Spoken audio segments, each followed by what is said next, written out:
Hey guys, today in this video, I'll guide you through how you can integrate Trustpilot with Shopify. Watch till the end to grab everything properly. Alright, so let's begin with the video.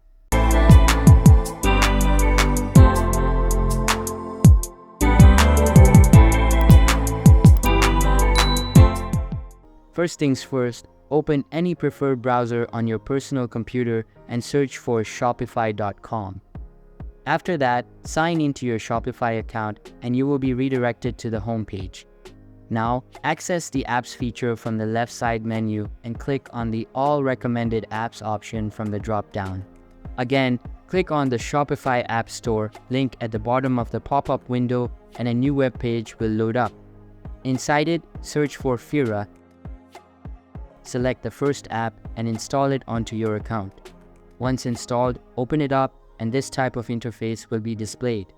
Simply click on the Import Reviews button and select Import Reviews again from the pop-up. You will then be prompted to select the import source. You can see that Trustpilot is available inside it. Simply click on it and then click on the Connect button. You will be asked to sign in, so sign into your Trustpilot account.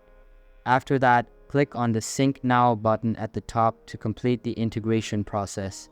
So that's basically how you can integrate Trustpilot with Shopify. So that's all for this video. Consider subscribing if you find it helpful, and I'll see you in the next one. Thanks.